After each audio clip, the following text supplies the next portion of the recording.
श्री सद्गुरुदेव भगवान की जय। श्री सीताराम सरकार की जय। श्री राधा रमण लाल की जय। श्री गौरी शंकर महादेव की जय। सभी दर्शकों और भक्तों को कोटि कोटि प्रणाम। सबको प्रेम भरा जय जय श्री राधे, जय जय श्री सीताराम। सभी दर्शकों और भक्तों से प्रार्थना है, कृपया आज का सत्संग बहुत ही महत्वपूर्ण है, बहुत ध्यानपूर्वक आप सुनेंगे।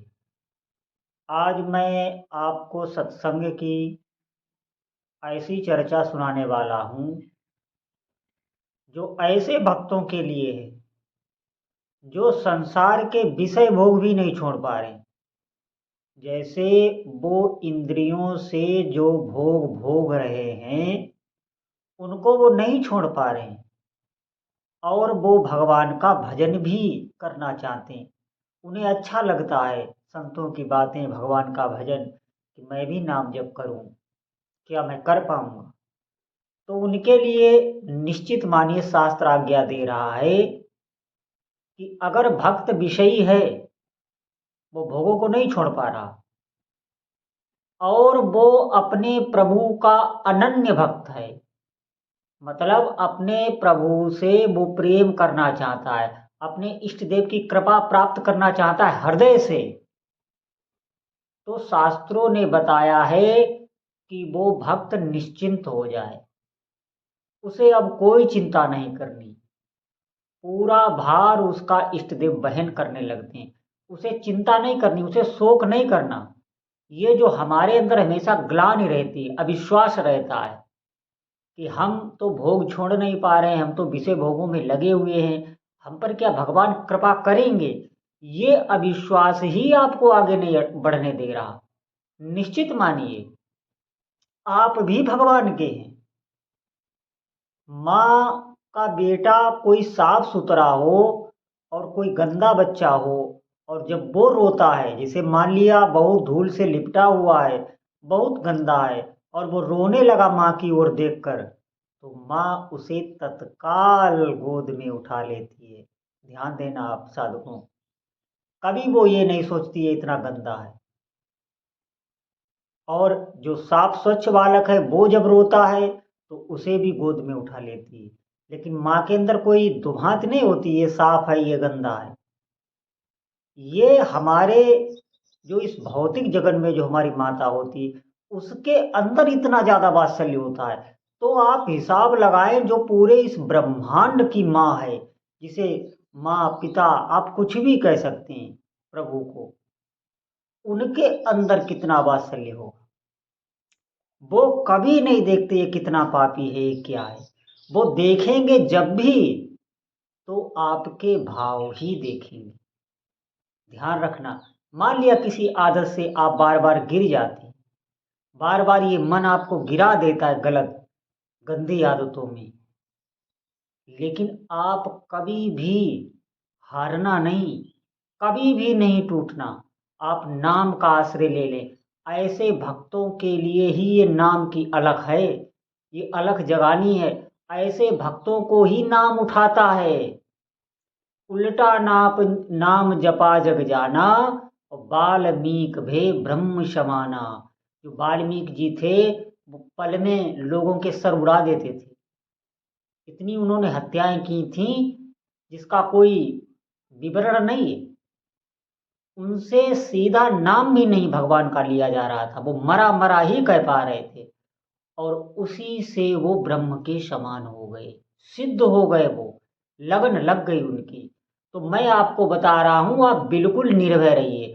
आप ये सोचिए ही मत कि मेरी ये आदतें हैं, ये आप अपनी तरफ कभी न देखिए, आप प्रभु की तरफ देखिए।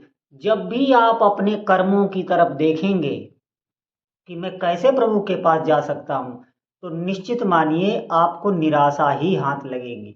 आप प्रभु की तरफ देखिए, वो दीनों के स्वामी हैं, वो पतितों को पावन करने वाले हैं। हम अगर पतित नहीं होंगे तो वो कैसे उनका नाम पावन पड़ा? पतितों को, हम पतित ही तो हैं, हम भोगों में पतित रहते हैं, हम इंद्रियों में रमण कहते हैं, हमारी बहुत गलत गलत आदतें पड़ गई हैं, हम उनसे उठना चाह रहे हैं, हम भी प्रभु की भक्ति करना चाह रहे हैं, हमें वो शुद्ध सात्विक सुख जिसकी शास्त्रों में जिसे वर्णन किया गया है, जो बहुत दुर्लभ है, जिसमें पहुंचकर कभी दुख होता ही नहीं, हमें भी वहां पहुंचना है। हमें भी उस आनंद की प्राप्ति करनी है जिसे शास्त्रों में, जिसकी महिमा बहुत गाई है, संत गाते गाते थक गए हैं। उस आनंद की, उस सुख की, वो सुख ही है। जैसे हम जो अभी इंद्रियों से भोग भोग रहे हैं, ये बहुत तुच्छ सुख हैं, बहुत क्षणिक हैं, और इनमें मन हमको गिरा देता है।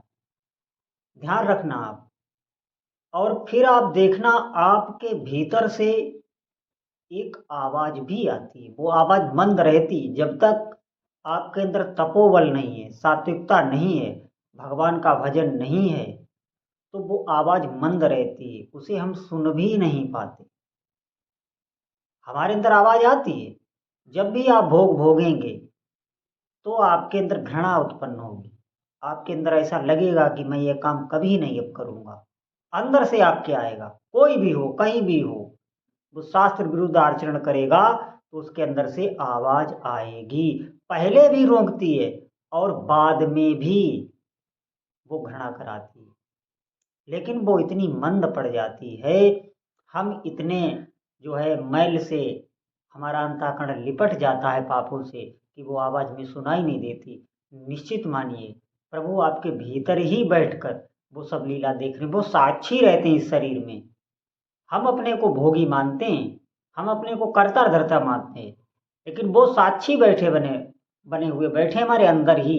और जिस दिन हम अपने को कर्ता धर्ता नहीं, प्रभु को ही कर्ता धर्ता मानने लगेंगे, उस दिन आपको आवाज स्पष्ट दिखाई देने लगेगी।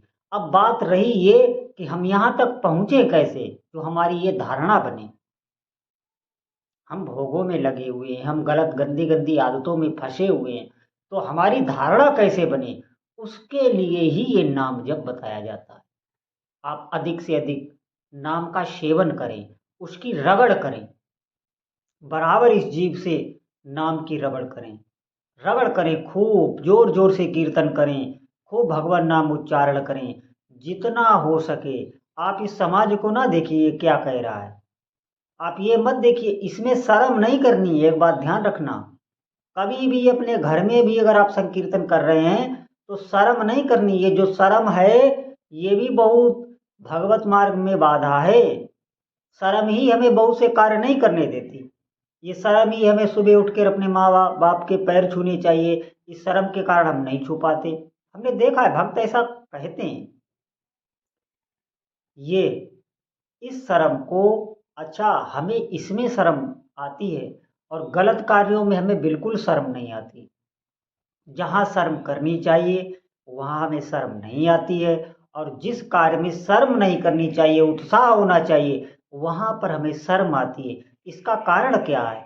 इसका कारण है हमारा मन हमें गलत सलाह दे रहा है।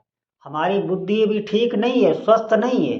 ये जिस दिन स्वस्थ हो जाएगी उस दिन ये ठीक ठीक सलाह देगी, और ये स्वस्थ केवल भजन से होगी। निश्चित मानिए, ये शरीर एक पोशाक मात्र है, ये आप पहनते रहिए। मरने में बहुत दुख होता है, जन्मने में भी बहुत दुख होता है, और हम कई बार ये कर चुके हैं और उन्हीं भोगों में लगे हैं। आप देखना, जो चीज़ आप खा पी चुके हैं, जो चीज़ आप भोग चुके हैं, बार बार मन आपको उसी में ले जाता है और वही करते हैं, और फिर उससे घृणा भी करते हैं, लेकिन फिर उसी में लगते हैं। ये, और इसको हम जान भी नहीं पा रहे। तो माया कहीं बाहर थोड़ी ना है, माया ये हमारा मन ही है। हमें इससे बचना होगा, इसीलिए ये सत्संग है, इसीलिए ये इतनी चर्चा है कि हमें इस मन को बार बार समझाना है, और उसके लिए बल चाहिए। बल से ही समझा सकेंगे आप, ऐसे नहीं है। ऐसे तो सत्संग बहुत होता है, बहुत सुना जाता है, बहुत कहा जाता है, कितने लोग बदल पाते हैं, कितने लोग धारण कर पाते हैं? नहीं, इसके लिए बल भी होना चाहिए, जिसे तपोबल कहते हैं, और वो बढ़ेगा भजन से ही। और भी कई माध्यम हैं, लेकिन वो हम नहीं कर सकते। उसमें बहुत सा धन भी लगता है, उसमें शारीरिक श्रम भी लगता है, अब हमारा शरीर कलयुग में ऐसा नहीं रहा कि हम इतनी तपस्या कर सकें, तो उसके लिए ही आपको नाम चाहिए। नाम सब सिद्धियों को देने वाला है, सबसे बड़ा तप प्रधान है, इससे बड़ा कोई तप नहीं है। आप नाम का आश्रय लें, जो भी आपके इष्ट देव हों। मैं कभी ये भी नहीं कहता कि आप इनका नाम जपो, जो भी आपके इष्ट देव हों उनका आप नाम जपिए। और अगर आपने गुरु नहीं किया है तो इसमें कोई बाधा नहीं, आप इष्ट देव को ही तब तक गुरु मान सकते हैं। प्रभु ऐसी कृपा कर देंगे कि या तो आप गुरु जी के पास खुद चले जाएंगे, अंदर से प्रेरणा होगी आपके अंदर से, वो उस तक अभी आपको कुछ नहीं सोचना, उस समय वो प्रभु सब बना देते हैं। उनको जब कराना होता है तो वो सब करवा लेते हैं, और ऐसे भी माया हमसे करवा रही है। कौन सा हम अपने हक से करते हैं। बहुत से कार्य ऐसे हैं जो हमें दुख भोगने पड़ते हैं और हम बाद में पछताते हैं कि मैंने क्यों किया, क्योंकि ये माया ने, काल ने, स्वभाव ने, कर्म ने, गुण ने, इन्होंने करा लिया। इसी प्रकार प्रभु आपसे सब करा लेंगे, उनको गुरु मानकर आप उनका भजन आरंभ कर दें और बिल्कुल निश्चिंत हो जाएं। आप घबराएं नहीं, पूरी जिम्मेवारी आपकी प्रभु ले लेंगे।